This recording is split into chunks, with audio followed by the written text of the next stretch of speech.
मेरी मम्मी और मेरे फैमिली मेंबर्स कुछ जैन तीर्थ पे गए थे, शिखर जी, और घर पे सिर्फ पापा थे, कोई नहीं था।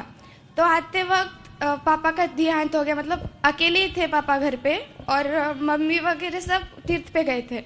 तो मेरा पूछना ये है कि मम्मी इतना भक्ति करती है, पापा भी भक्ति करते थे, तो ऐसा क्यों? ये अच्छे लोगों के साथ ही ऐसा क्यों? मतलब कोई बीमारी वगैरह कोई नहीं थी। Sorry for that. ये प्रश्न सबके साथ होता है कि हमेशा अच्छे लोगों के साथ ऐसा क्यों होता है। देखिए क्या होता है, ये हमारी समझ का अंतर है बेटा।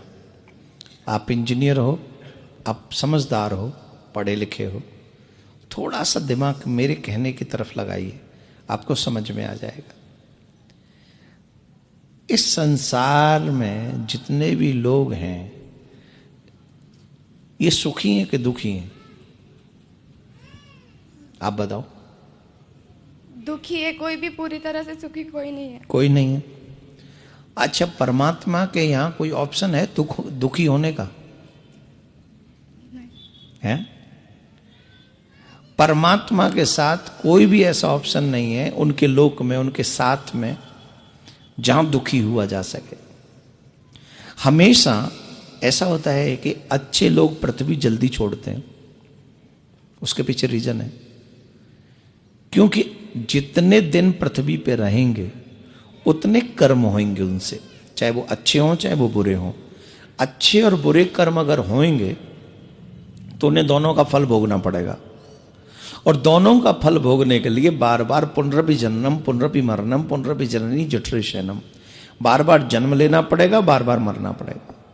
और भगवान जिनको चाहते हैं कि उनकी पुनर्जन्म ना हो, उन्हें इसी जन्म में मुक्ति मिल जाए, तो भगवान उन्हें अतिशय शीघ्र बुला लेते हैं। मुझे अगर गलत नहीं हो तो संत ज्ञानेश्वर कितने दिन रहे पृथ्वी पे? मात्र 21 वर्ष। मात्र 21 वर्ष। और 21 वर्ष में उन्होंने अपने सत्कर्मों से पूरे समाज को मार्गदर्शन कराया। ये फर्क नहीं है कि तुम कितना जिए, फर्क इस बात से पड़ता है कि तुम कैसे जिए।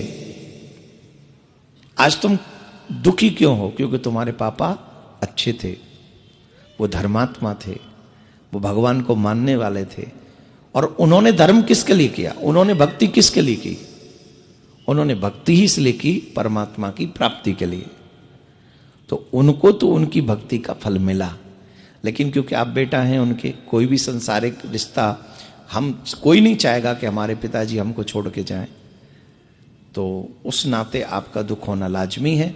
लेकिन आप ये सोच के आनंद लीजिए कि आपके पिताजी को उनकी भक्ति का फल प्राप्त हुआ है, इसलिए आप दुखी मत होइए। हमारी नजर में जो बुरा है, भगवान की नजर में वो अच्छा है, लेकिन उसकी अच्छाई को हम देख नहीं पाते हैं, इसलिए हमें हमारे दृष्टिकोण से वो चीज बुरी लगती है। भगवान अच्छे लोगों के साथ अच्छा ही करता है, बुरे लोगों के साथ बुरा ही करता है, लेकिन हम में वो देखने की सामर्थ्य नहीं जो भगवान करता है।